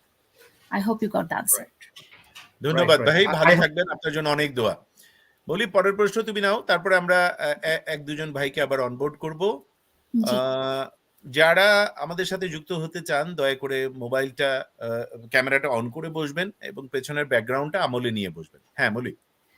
জি, আর বেগম আপা জানতে চেয়েছেন, কানাডায় সিটিজেন হিসেবে যদি ডটার থাকে তাহলে প্যারেন্টসদেরকে স্পন্সরশিপ করার বিষয়ে কিছু জানতে চেয়েছেন, বলতে বলেছেন আমাদেরকে। সো নিয়ম বা এটা তো স্পেসিফিক একটা স্ট্রিম অফ পিআর অ্যাপ্লিকেশন, যে আমার যদি ছেলে মেয়ে পিআর বা সিটিজেন হিসেবে থাকে তাহলে তাদের বাবা মা হিসেবে আমি পিআর এর জন্য অ্যাপ্লাই করতে পারি এবং আমার সন্তান আমাকে স্পন্সর করতে পারে। সন্তানের একটা কেপেবিলিটি থাকতে হবে টু স্পন্সর। এইখানকার এলিজিবিলিটি ক্রাইটেরিয়া হচ্ছে যে সন্তান হিসেবে যে আছেন কানাডাতে পিআর বা সিটিজেন, তাকে পরপর 3 বছর একটা নির্দিষ্ট পরিমাণ আর্নিং করতে হবে। এই নির্দিষ্ট পরিমাণটা কত, এটা প্রতি বছর চেঞ্জ হয়। সো আপনি গুগলে গিয়ে এটা আইআরসিসি ওয়েবসাইট থেকে দেখে নিতে পারেন, ওদের টেবিল দেয়া থাকে যে এখন এই বছর যারা অ্যাপ্লিকেশন করলো, আমরাও করলাম একটা অ্যাপ্লিকেশন, সেখানে 2020, 21, 22 এই 3 বছরের প্রত্যেকটা বছরে কতটা থাকতে হবে সেটা মেনশন করা আছে। এই বছরে যারা মাত্র ইনভাইটেশনের জন্য আবেদন করবে, অর্থাৎ স্পন্সরশিপের জন্য আবেদন করবে না, স্পন্সরশিপ করতে চাই এই ইন্টারেস্টটা শো করে রাখবে যারা, তাদের জন্য 22, 23, 24 অথবা 21, 22, 23 একটা রিকোয়ারমেন্ট আছে। সো এই রিকোয়ারমেন্টটা যদি ফুলফিল করে সন্তান, অর্থাৎ আর্নিং এর রিকোয়ারমেন্ট, তাহলে তার ক্রাইটেরিয়া সে স্পন্সর করার জন্য এলিজিবল হলো। এবং সেইভাবে আপনাকে এলিজিবল হলে ইন্টারেস্ট জানিয়ে রাখতে হয় আইআরসিসির কাছে। আইআরসিসি সেটাতে একটা লটারি করে। সো আইআরসিসি প্রতি বছরের জন্য একটা কোটা থাকে। ধরেন ওরা চিন্তা করলো যে এবার আমরা 6 জনকে আনবো, অ্যাপ্লিকেশন করেছে 10 জন, কোন 6 জনকে ওরা নেবে সেটা লটারির মাধ্যমে ডিসাইড করে, এবং যারা লটারিতে ভাগ্যবান বা ভাগ্যবতী তাদের কাছে ইনভাইটেশন লেটার যায় যে you can sponsor now, sponsor করতে চাইলে আবেদন করো। সো তারপরে আবেদন করা যায়। সো এটা একদম সলিড এটা বলা যায় না যে আপনি এলিজিবল হলেই আমরা স্পন্সর করতে আবেদন করতে পারবো, লটারিতে নাম আসলে তাহলে পারবো। Thank you Moli. প্রশান্ত পাল ভাইকে এখন অনবোর্ড করছি।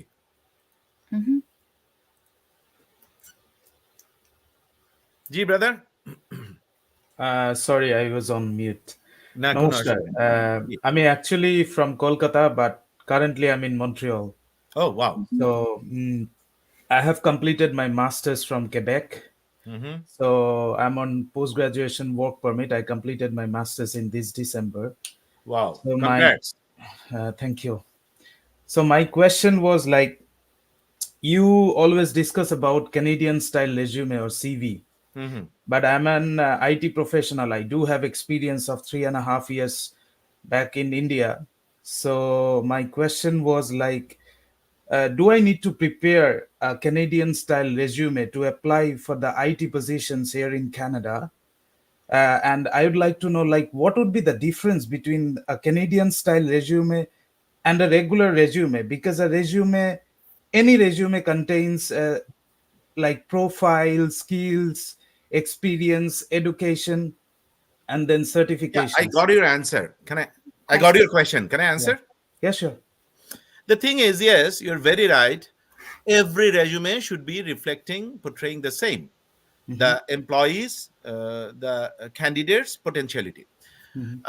When you mean to attract the attention of a Canadian employer, you got to keep this in mind, that it has to be a readily transferable skills. That's what you have to do. End of the day, the Canadian employer from the other end will have to be able to conceive it, feel it inside that this is the potential. He or she is the potential candidate. That's what I'm looking for. So you have to be able to portray your core competencies, which are your sellable skills. So make sure that the Canadians, it is said, spend roughly 15 to 20 sec on a CV, but the sweet spot of the CV will take perhaps 7 to 8 sec, or at best 10 sec.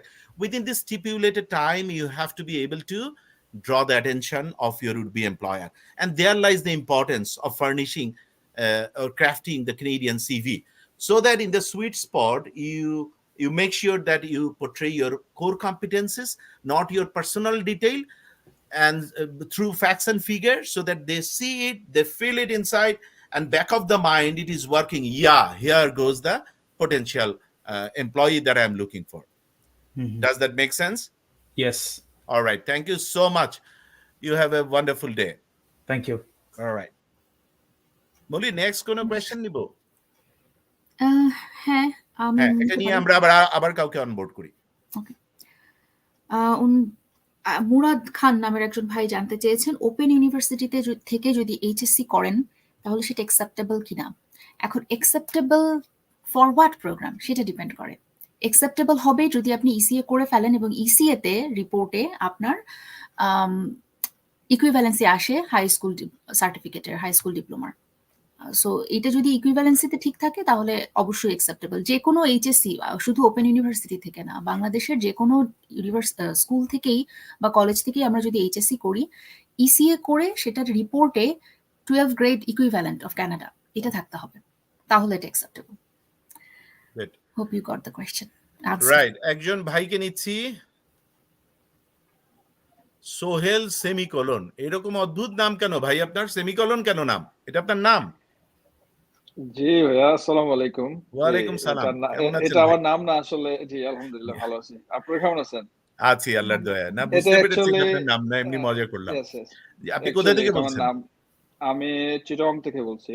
জি, আপনার প্রশ্নটা বলুন জি ভাই, সোহেল ভাই। আমি খুব shortly কোশ্চেনটা করতেছি। সেটা হচ্ছে এই প্ল্যাটফর্মে হয়তো অনেকেই আছেন আমার মতো। এখানে আমি একটা প্রাইভেট ব্যাংকে আছি আর কি। তো অ্যাকচুয়ালি আমার প্রশ্নটা হচ্ছে কানাডাতে ব্যাংকিং প্রফেশনালের অপরচুনিটি কি, মানে ইয়াটা কিরকম এখানে, আপনার ঠিক আছে, অপরচুনিটিটা এটাই আপনার প্রশ্ন? কিরকম? জি, জি অসম্ভব ভালো অপরচুনিটি ভাই সোহেল। আপনাকে যেটা করতে হবে, এখানকার রিকোয়ারমেন্ট অনুযায়ী নিজেকে তৈরি করুন, সেটাই আমরা বলে আসছি। আইএলস দিয়ে ফেলুন। আইএলস এ টোটাল ব্যান্ডটা কমপক্ষে 6 জবের জন্য, কমপক্ষে 6, সবগুলো ব্যান্ডে আলাদা আলাদা করে যেন থাকে সেটা নিশ্চিত করুন। যেহেতু ব্যাংকিং প্রফেশনে আছেন আপনি, ইসিএটা করিয়ে ফেলুন। তারপরে আপনার এনওসিটা মিলিয়ে জবের জন্য চেষ্টা করুন, এবং ইমিগ্রেশনের কোন প্রোগ্রাম আপনার জন্য বেস্ট ফিট সেটা বোঝার জন্য একজন আরসিএসির সাথে বসুন। আশা করি আপনার প্রশ্নের উত্তর পেয়েছেন। বলি তারপরে প্রশ্ন, কিংবা রিয়া প্রশ্ন, কিংবা উৎস প্রশ্ন। ভাই আমার আর যারা ক্যামেরা অফ করে বসে আছেন তাদের আসলে ইনভাইট করা হবে না। ক্যামেরাটা অন করুন, ঠিক ব্যাকগ্রাউন্ডে বসুন। এরপরে হয়তো ডাকবো তৌসিফুর রহমান ভাইকে। জি হ্যাঁ, রিয়া তুমি কিছু বলছিলে। ভাই আমার দুইটা প্রশ্ন আছে, so I will take those questions. Okay, so Anika Shaheen জিজ্ঞেস করেছে co-op PTD in supply chain management, is there opportunity for that?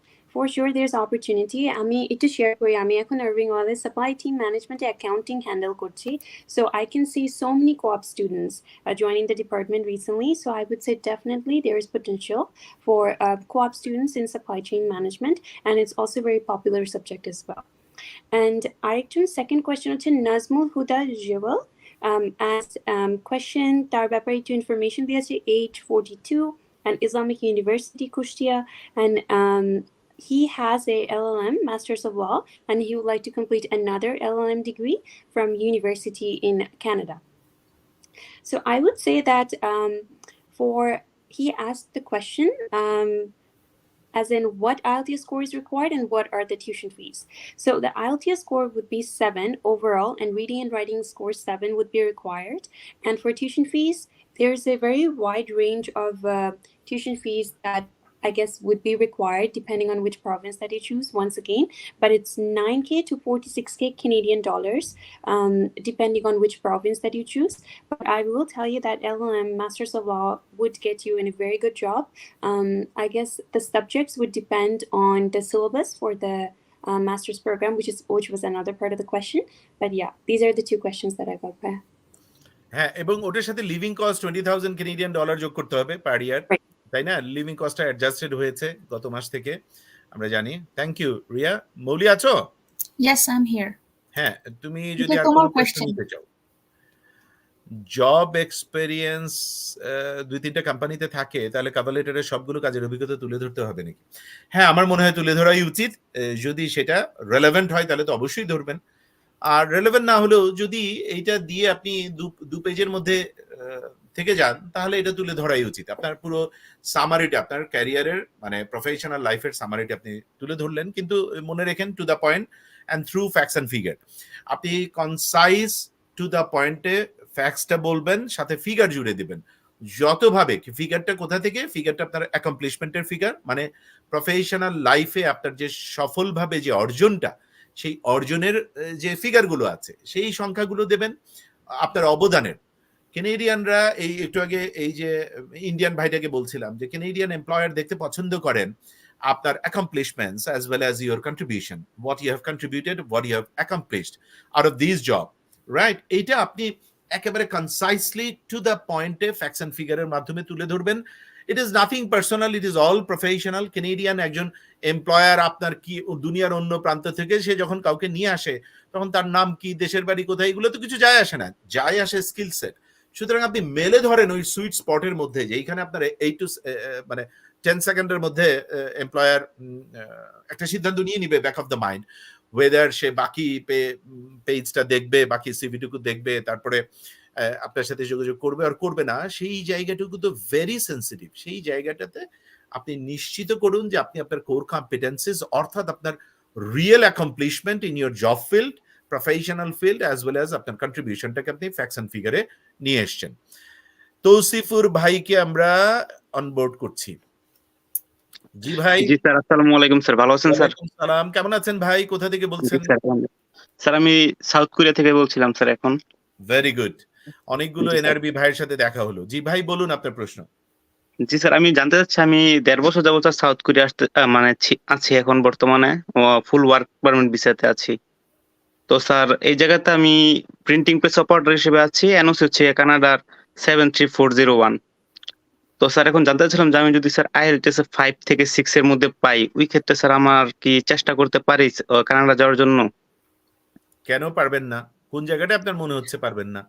এখন স্যার হচ্ছে কি, যেমন সামনে তো ওই যে রুরাল এন্ড নর্দার্ন প্রোগ্রামটা মেবি ফেব্রুয়ারিতে বাদ করে দিচ্ছে, আর আমার যে সেকশনটা এটাতে আপনার জব অপরচুনিটি তুলনামূলক কিছুটা কম অন্যান্য জবের তুলনায়। হোক কম, তো অসুবিধা কি? আপনার এনওসিটা যদি এক্সিস্ট করে এবং ওই এনওসির জি ধারে কাছে আরসিসি মৌলি তাসনুভা যেমনটা বলে যে আপনার 80% প্লাস আপনি এক্স্যাক্টলি এখন যে জেডি নিয়ে আছেন, জব ডেসক্রিপশন নিয়ে আছেন, সেটা কভার করবে যে এনওসি গুলো, সেগুলো আপনার এনওসি। সেই এনওসিতে এবার জব ব্যাংকে ঢুকুন। আপনি নিশ্চয়ই গত কয়েক মাসে আমি অনেকগুলো জব ব্যাংকের যেই জবগুলো ফরেন ক্যান্ডিডেটদের আবেদনে উন্মুক্ত সেগুলো আমি শেয়ার করেছি। আপনি নিশ্চয়ই সেটা জি দেখেছেন, জি অবশ্যই স্যার জানেন, দেখেছি স্যার। রাইট? সেখানে গিয়ে যেটা যেটা আপনার সাথে মিলে যাবে, নো হারি নো পজ মেথডে একটা স্মার্ট কভার লেটার তৈরি করুন, একটা সিভি তৈরি করুন, আইএলসটা দিয়ে ফেলুন, ইসিএটা করিয়ে ফেলুন, তারপরে শুরু করুন। এনআরবিদের বড় সুবিধা হচ্ছে তারা তো ওয়ান স্টেপ অ্যাহেড। বাংলাদেশের একজন যখন পৃথিবীর অন্য একটা দেশে গিয়ে এই সাউথ কোরিয়ার মতো একটি দেশে আপনি আপনার যোগ্যতা দক্ষতা দিয়ে একটা প্ল্যাটফর্ম তৈরি করেছেন, বৈধভাবে কাজ করছেন, তো আপনি তো আসলে ওয়ান স্টেপ অ্যাহেড। আপনি অলরেডি একটা অন্য দেশে আপনার স্কিল সেট দিয়ে আপনার প্ল্যাটফর্মটা তৈরি করে ফেলেছেন। কেনেডিয়ান এমপ্লয়ার যখন আপনার সিভিটাকে ক্লিক করে ওপেন করবে, সে কিন্তু কনভিন্স থাকবে শুরুতেই যে সে তো অলরেডি জায়গা করেছে এই ফিল্ডে, তো তাকে আমি কেন আমলে নেব না। এটা বিরাট জায়গা। শুধু আমি নিশ্চিত যে আপনি করবেন না, তবুও বলছি আপনাকে সামনে রেখে যে শুধু চুপি চুপি কেউ আপনাকে জব পাইয়ে দেবে টাকা পয়সা দিয়ে, এই না স্যার, আমি সমস্ত। স্যার নিজে নিজে ট্রাই করব, সম্পূর্ণ রাইট, আমার ইচ্ছা নিজে নিজে। রাইট। যেভাবে আল্লাহ আপনাকে দয়া করেছেন, আপনি সাউথ কোরিয়ার মতো একটি দেশে গিয়ে আপনার প্রফেশনাল ফুটিংটা তৈরি করেছেন সোফার, আলহামদুলিল্লাহ একইভাবে আপনি কানাডায় আসবেন বা অন্য একটি দেশে যাবেন। ঠিক আমি যা বললাম এগুলো প্রস্তুতি নিয়ে প্রয়োজনে একজন আরসিআইসির সাথে বসে সেখান থেকে একদম সলিড অ্যাকশন প্ল্যানটা নিয়ে তারপরে আগান। আপনার জন্য অনেক দোয়া ভাই, ভালো থাকবেন।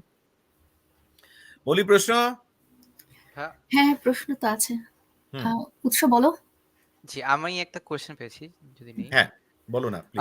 হ্যাঁ, সো কামরুল হাসান ভাই হচ্ছে জিজ্ঞেস করেছেন যে আইএলটিএস এক্সামে 7+ রাইটিং এর কিছু টিপস দিন। সো রাইটিং এর জন্য দ্য বিগেস্ট থিং, সবার থেকে ইম্পর্টেন্ট জিনিসটা হচ্ছে ফরম্যাট। আমার হচ্ছে 5টা ফরম্যাট থাকে এসে লেখার জন্য। 5টা ফরম্যাটটা যদি আবার ঠিক থাকে তাহলে হচ্ছে আমি এমনিতেই 6 এর মতন একটা মার্কস পেয়ে যাব। তারপরে হচ্ছে আমার 7+ করতে হলে I need to use idioms and I need to use uncommon words, যে ওয়ার্ডসগুলো আমরা সচরাচর ইউজ করি না, সেই ওয়ার্ডসগুলো আমাকে দেখাতে হবে যে I know this words, I know this idioms। So এরকম করে যদি আপনি লিখেন, এগুলো আপনি গুগলে সার্চ দিয়েও পাবেন, the list of idioms for IELTS।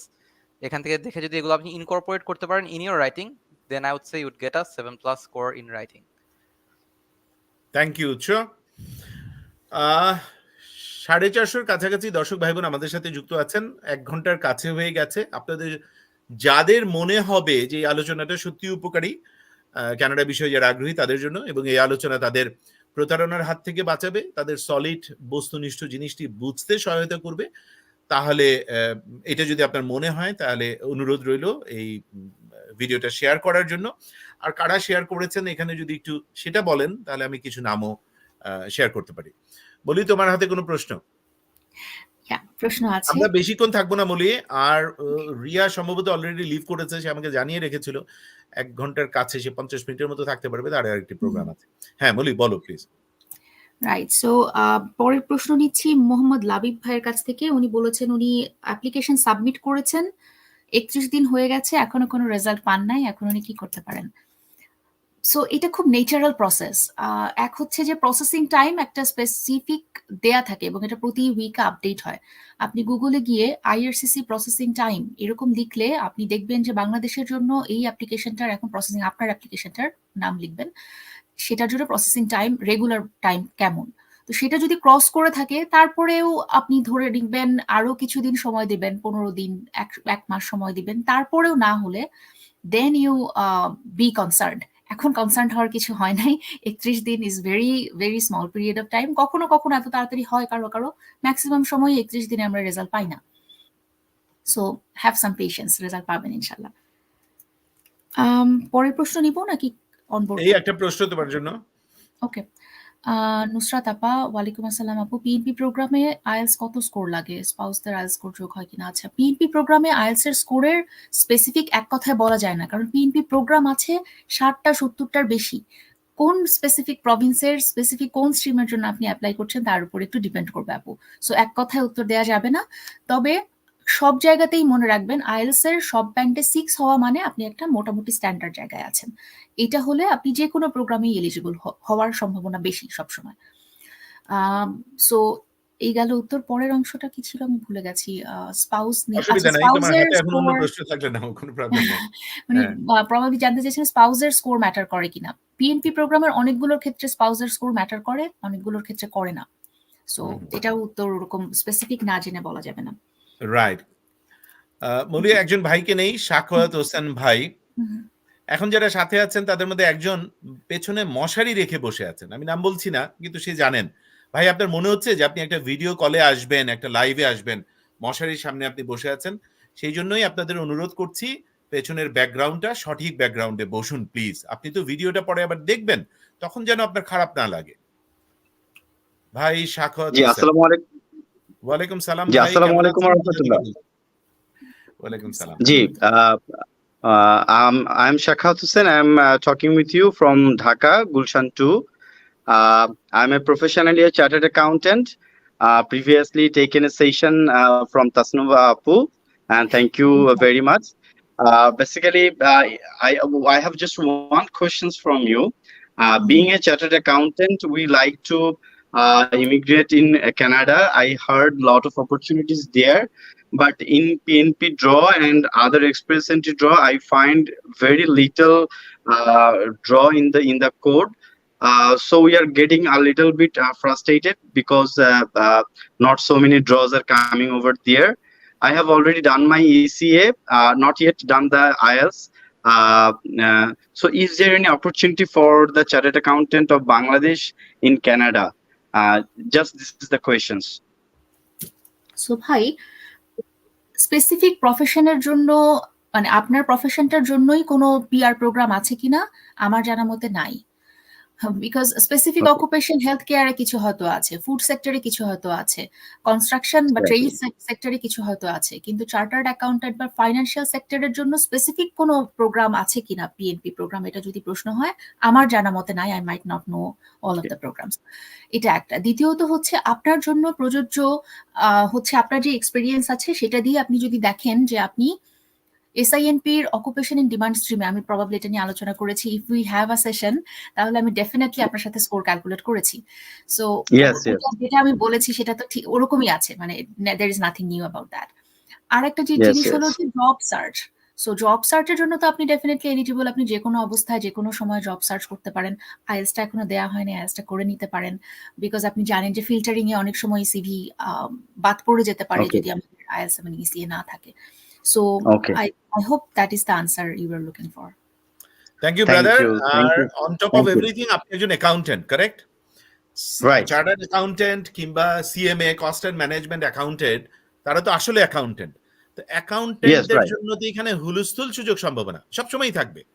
একটা প্রতিষ্ঠানে টাকা পয়সার হিসাব যার কাছে থাকে সে তো একদম কোর শক্তিশালী জায়গার একটা।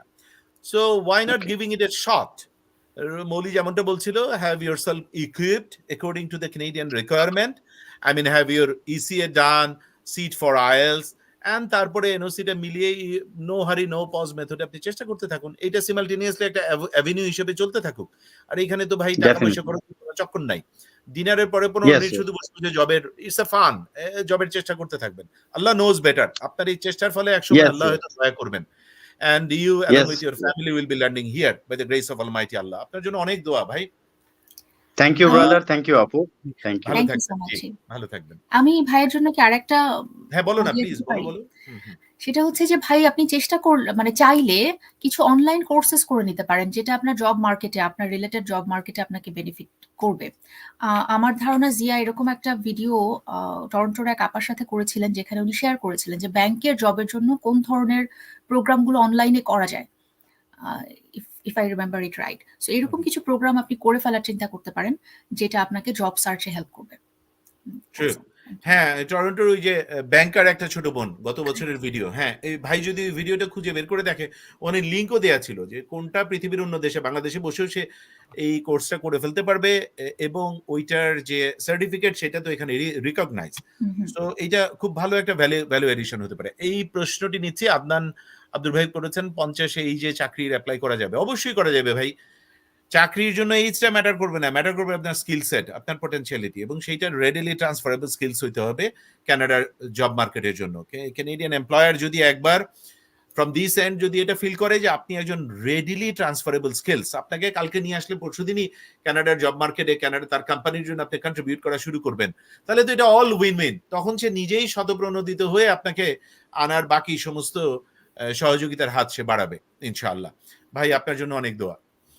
বলি আমরা চলো শেষ করি, 1 ঘন্টা 6 মিনিট হয়েছে। উৎস তোমাকে ধন্যবাদ, মৌলি তোমাকে ধন্যবাদ, দর্শক ভাই বোনেরা যারা সাথে ছিলেন সবাইকে অনেক ধন্যবাদ। আলোচনাটা উপকারী মনে হলে আপনার সোশ্যাল প্ল্যাটফর্মে শেয়ার করুন। আপনারা যারা কানাডার জন্য চেষ্টা করছেন, আল্লাহ দয়া করে আপনাদের এই চেষ্টা, এই দম শ্রম, এই নিয়তকে কবুল করে নিন। ভালো থাকবেন সবাই। আসসালামু আলাইকুম।